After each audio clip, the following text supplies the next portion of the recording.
Hoy nos vamos a uno de los pueblos más contaminados de Cuba, quizás. Fábricas humeantes de humos tóxicos rodean su perímetro, ríos contaminados y mucha tierra roja. Hoy vamos a conocer... Pero antes de pasar un día completo en Moa, hay que salir de Baracoa, pueblo donde me encuentro. Para ello hay que coger uno de estos camioncitos por un valor de 500 pesos, que son de los pocos vehículos que pueden atravesar los 67 complicados kilómetros de trayecto. En la mayoría de su ruta no hay pavimentación alguna, sino una suerte de piedritas que hacen que un viaje que sería corto dure cerca de 3 horas.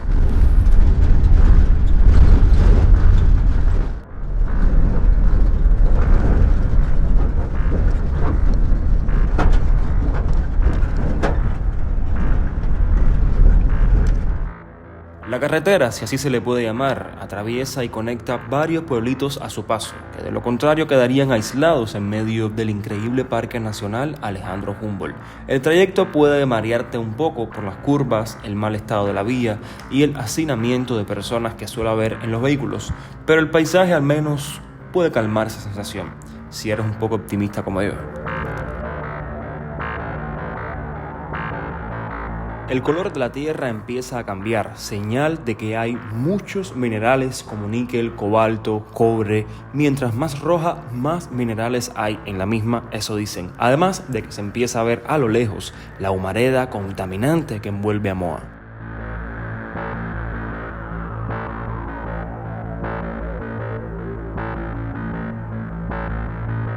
A las 7 de la mañana Moa huele a rancio. Es un olor como el de la urea, apestoso y ácido, un olor que solo siente el que no vive ahí.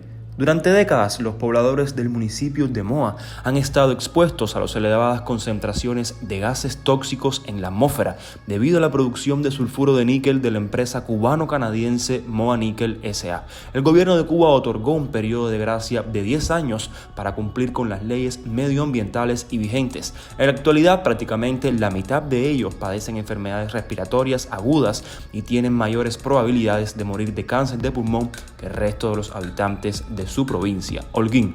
Los que viven ahí, llegados de todas partes de Cuba, no sienten el olor. Asentados entre las décadas de 1960 y 1970, de alguna manera se acostumbraron. Algunos dicen incluso que no hay peste, que ese olor viene de las fábricas y que es normal. Pero hay días en que ni ellos mismos pueden negarlos, días en que el olor asquea tanto que los moenses dicen: hoy los gases están revueltos.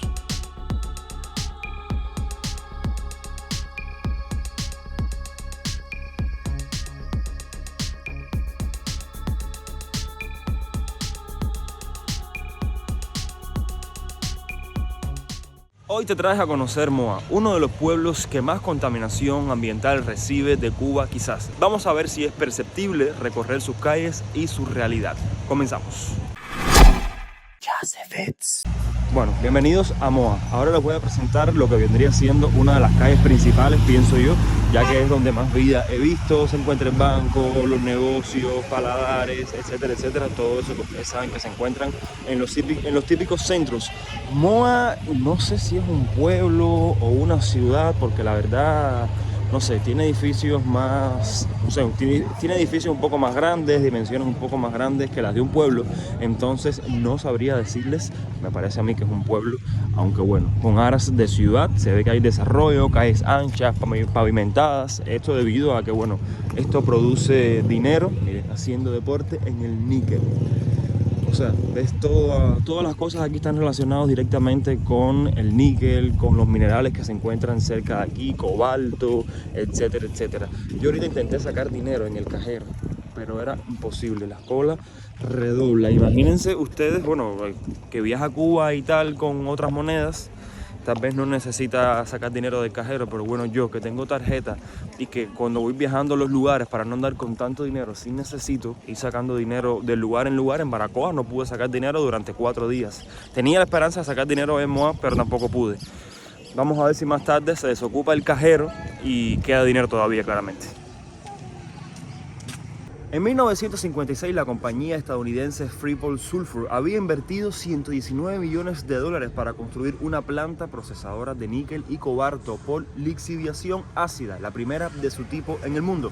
Pero con el triunfo de la revolución, las minas pasaron a ser parte de las reservas del nuevo estado mediante la ley número 617 de 1959. Y la planta tomó el nombre del mártir Pedro Soto Alba. Ese níquel en forma de sulfuro del mismo mineral viaja en camiones desde aquí, la Pedro Soto, hasta el puerto de Moa.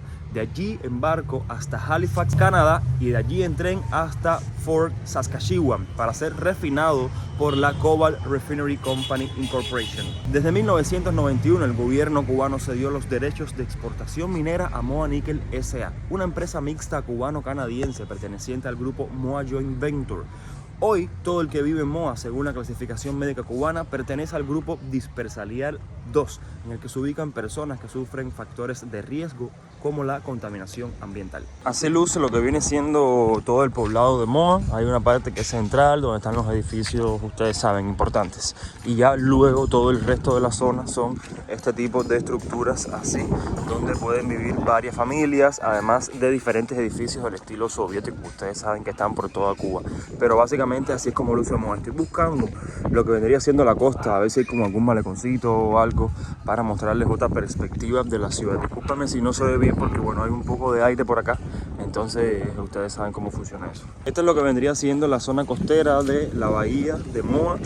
Bueno, un pueblito de pescadores que hay como por acá, y aquí hay una pescadora. ¿Hay buenos pescados por aquí, pescadora? No, contaminada. Y lo que estamos buscando es, bueno, tratando de recorrerles toda esta zona por aquí y regresar al centro. Y bueno, al mismo tiempo que vean cómo lucen las casitas cerca de Moa, porque Moa, bueno, tú vienes a Moa y en el centro te encuentras como un poco más de desarrollo, pero te sales un poquitico del centro y te encuentras sitios tan diferentes como estos, o sea, un poco más con un choque de un baño de realidad, un baño de otra realidad que se vive también en esta ciudad, que es como un pueblito así de pescadores y todo eso, miren. En 1991, tras la desaparición del bloque socialista soviético, la Pedro Soto Alba necesitaba apuntar hacia otros destinos para el refinamiento del sulfuro mixto de níquel más cobalto. La Sherritt tenía una planta hidrometalúrgica de presión, la Cobalt Refinery Company, o COREFCO, que había perdido suministros desde la década de los 70. Así que la planta cubana comenzó a hacer sus envíos a la instalación canadiense. Sherritt vio a Moa como algo más que una fuente constante de alimento para COREFCO. Vio una oportunidad para mejorar el rendimiento en Moa. Por ello, tras 3 años después de haber iniciado las comercializaciones, en 1994 se crea Moa Nickel S.A. Es muy fácil darse cuenta que esta tierra tiene muchos minerales porque miren el color súper rojo que tiene, además de que las calles, las aceras, todo se torna de un color rojizo. Miren, como que es todo muy rojo, y mientras más rojo es, más buena y más minerales presenta la tierra, algo que yo no sabía, que lo fui descubriendo durante la investigación para este video. En esta reseña también se informó que los yacimientos probados aseguran materia prima para 25 años, más reservas para otros 25, o sea, 50 años. Estos son los típicos módulos de vivienda que se encuentran aquí en Moa, sobre todo para lograr albergar a la mayor cantidad de trabajadores. Recuerden que una planta así, de una fábrica de minerales y esas cosas, nunca para, o sea, 24 por 24, por lo cual siempre se dividen en turnos y necesitan una gran cantidad de trabajadores que se puedan desplazar fácilmente hacia las fábricas. Por eso aquí hay muchísimos edificios de este estilo. De hecho, la mayor parte de Moa son edificios de este estilo, de muchísimas familias. Claramente la gran mayoría de ellos trabajan en la mina, y por ende, si trabajan en la mina y se exponen a grandes cantidades de gases, de tóxicos, etcétera, sobre todo las personas que trabajan en las calderas, por ende hay un alto grado de personas que tienen enfermedades pulmonares, cáncer de pulmón, tuberculosis, etcétera. Me recuerda mucho a Chernobyl, porque bueno, es el mismo modelo de que construyes este tipo de edificios soviéticos al lado de las fábricas o los centrales. Llevo todo el día intentando sacar dinero del cajero y ninguno tiene.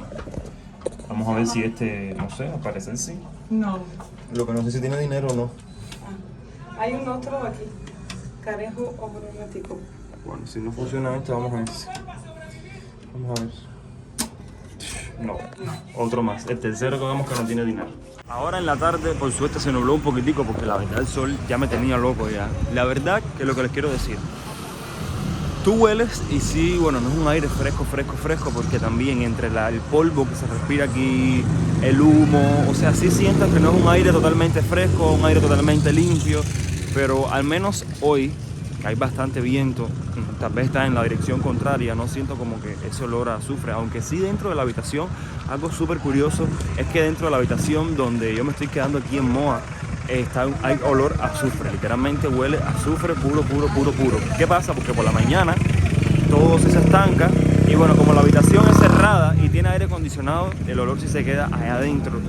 Cuando entras se estanca el olor allá adentro y sí, cuando entramos, o sea, las sábanas, el olor de la habitación era azufre, porque yo sé reconocer cuando es azufre.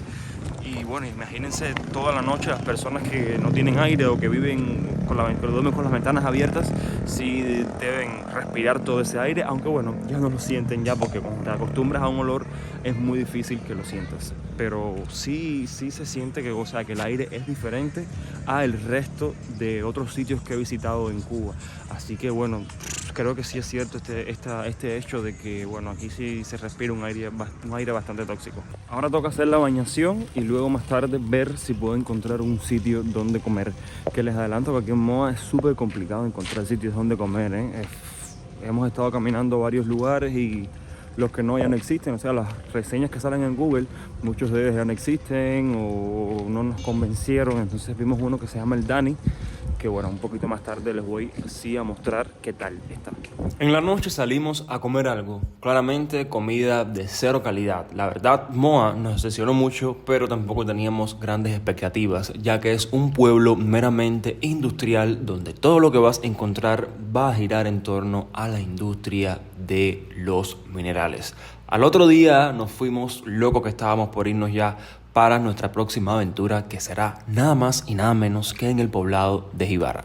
Y bienvenidos a Jibara, familia. Ya llevamos alrededor de 13 días recorriendo el oriente del país y hoy le toca el turno a la Villa Blanca, que se viste de gala durante estos días, ya que es nada más y nada menos que el Festival Internacional de Cine Pobre que se celebra aquí todos los años. Vamos a ver qué tal. Hasta ahora las primeras impresiones, bueno, bastante tranquilidad. Creo que esto se calienta más tarde porque ahora hay muchísimo sol. Como siempre, ando con Cory, que me anda acompañando, o yo lo ando acompañando a ella porque es la que ha hecho todas las gestiones.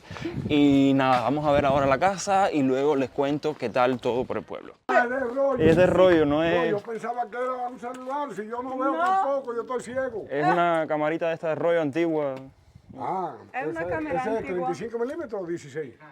¿De cuánto es? No sé. Arrancar buscando de yuca.